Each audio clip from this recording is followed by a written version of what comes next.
Hello. Hello, Ascended Warriors. I hope you guys are having a great week. I'm coming to you live today to talk about a really cool topic, and one that I think a lot of people misunderstand, and that is about the ego. So, before I get into that, I've been studying ancient traditions for a long time. And one thing that I have found by looking at a lot of ancient traditions, specifically the Mayans, the Vedic system in India, Mary Magdalene, and a couple of others, Buddhism. In every one of these traditions, there are 7 steps that everybody takes to ascend. 7 steps that are laid out for the soul to reach ascension. Now, bear with me. This does get into the ego. Each and every one of these traditions, the very first step is the awakening, which is what we talked about last week. The realization that there's more to the world than what you can see, than what you can feel, than what you've experienced before. Part of that awakening is coming to terms with what is real and what is an illusion. So if you look at alchemy, for example, the first step in alchemy is calcination, crushing the ego. Now, the reason that alchemy focuses so hard on crushing the ego is because the ego, which is that little voice inside of you that gives you this identity. It tells you what things are good and what are bad. It helps you rewrite history to put yourself in a better light. It's like the angel and the devil on the shoulder that you always see in those cartoons. The ego gives you a false sense of identity. It whispers in your ears things that make you feel better, make you feel worse, make you feel separate, make you feel unworthy. It basically creates an illusion of reality. And when you start to pay attention to that little voice, when you start to crush your ego, it no longer has the power to lie to you, to control you.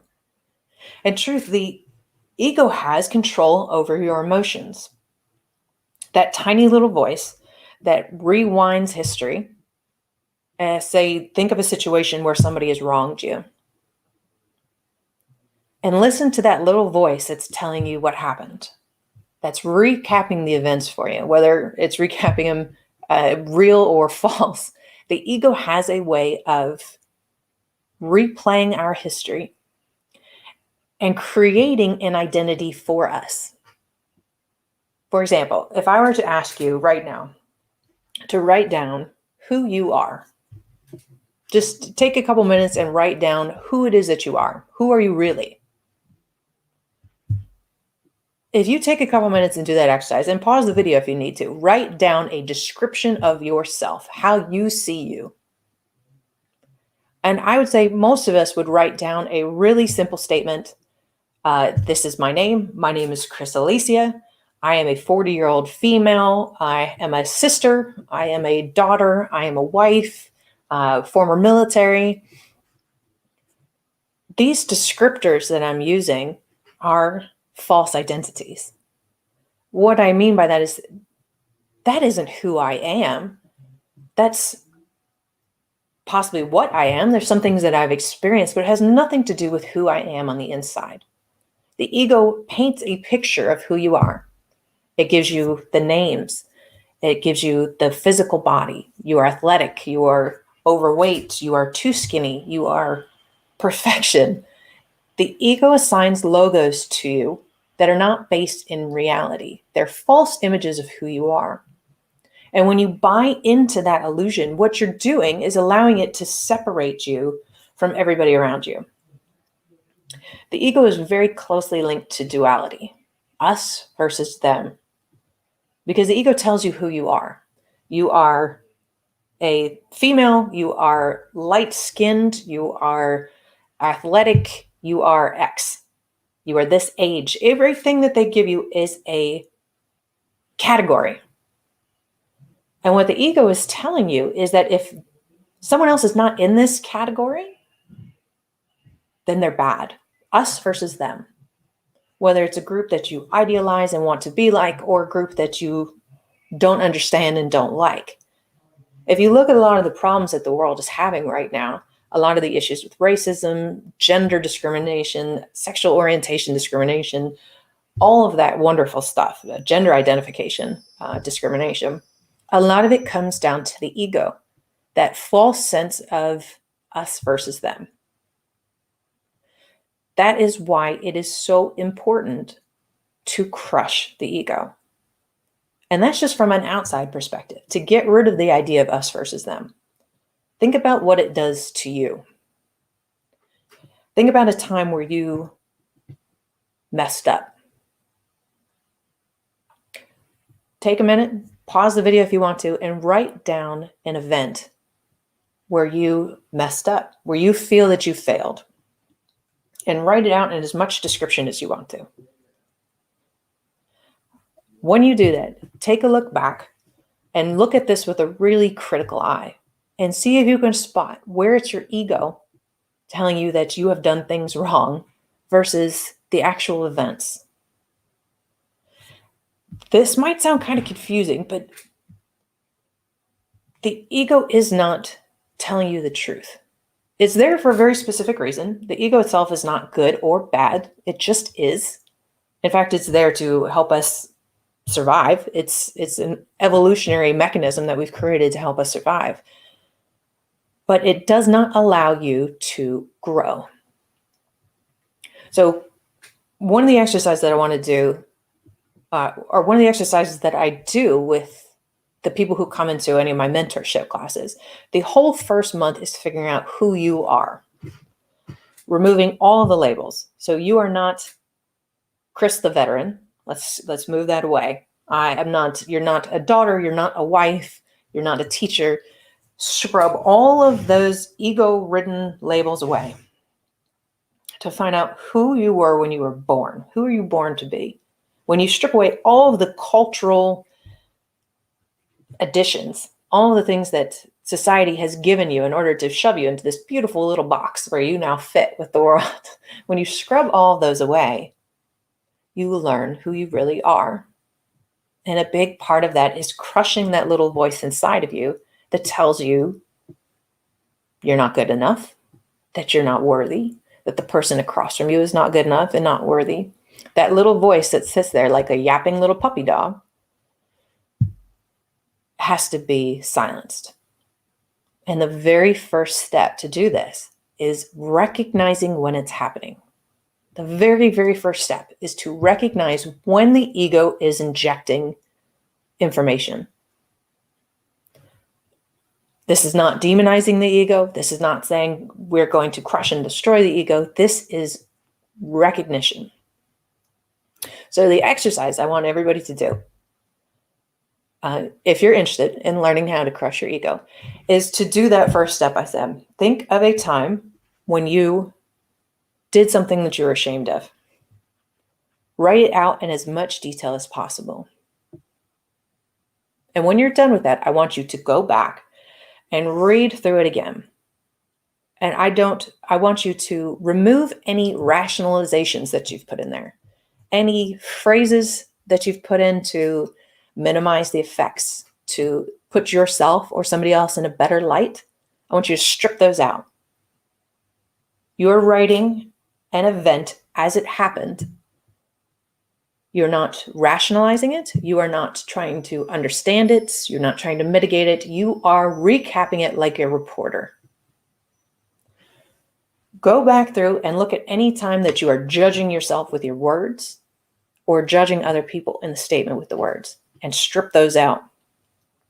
What you want to do is you want to get down to the bare bones of the event and look at it from the lens of truth. This is something that happened. This is not something that can hurt you now because it's not happening now. This is not something that makes you feel anything. This is not about feeling. This is about recapping an event. And when you go through those stages, however many times it takes you to go through that story and strip out any superlatives and just write the bare bone story without rationalizing, without trying to support it, you'll see how much your ego really does influence the memory of an event. That step, that very first step, will help you recognize just how loud your ego is, even when replaying a memory. This is something that you can do anytime something pops into your head. You're thinking about what you did yesterday. Oh, you cut somebody off in traffic, or a meeting that you had.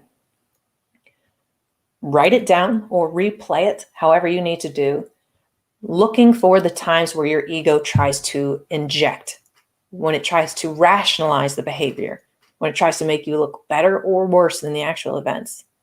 Try to remember the event, not the feelings surrounding the event, not the chitter chatter that's going along on top. How could she do this? Oh, she had it coming. What happened? That very simple recognition of ego at play will help you to grow a new muscle. What you're doing is you're growing the ability to recognize and silence the ego.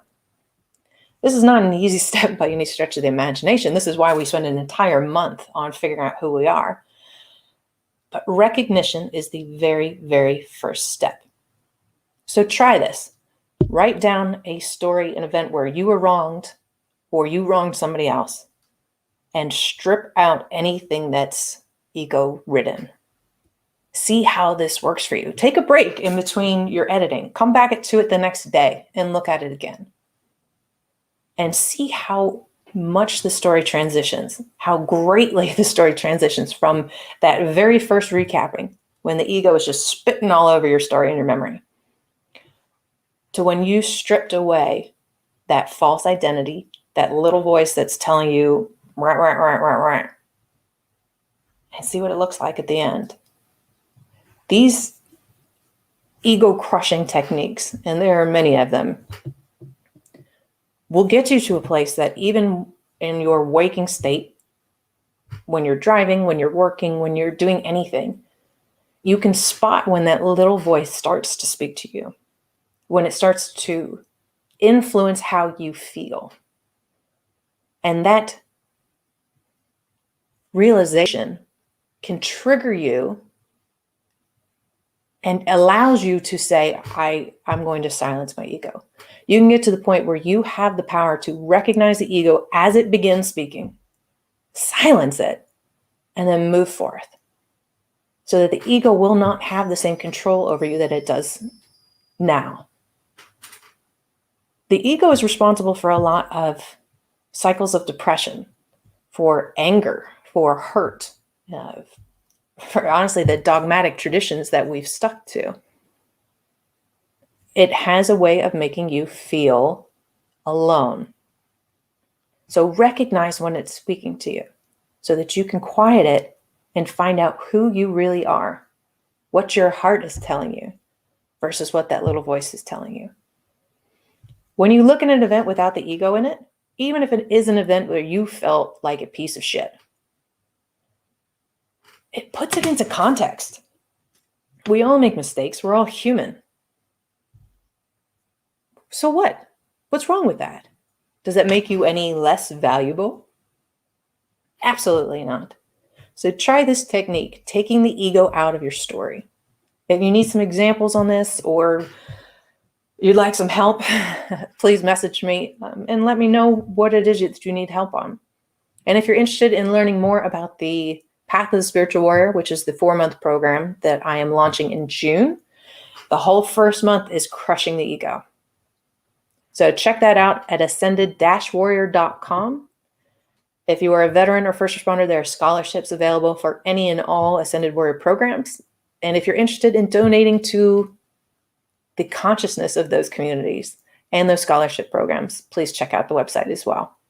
I hope you guys have a wonderful weekend. Until next time, don't let the ego get you. It's lying.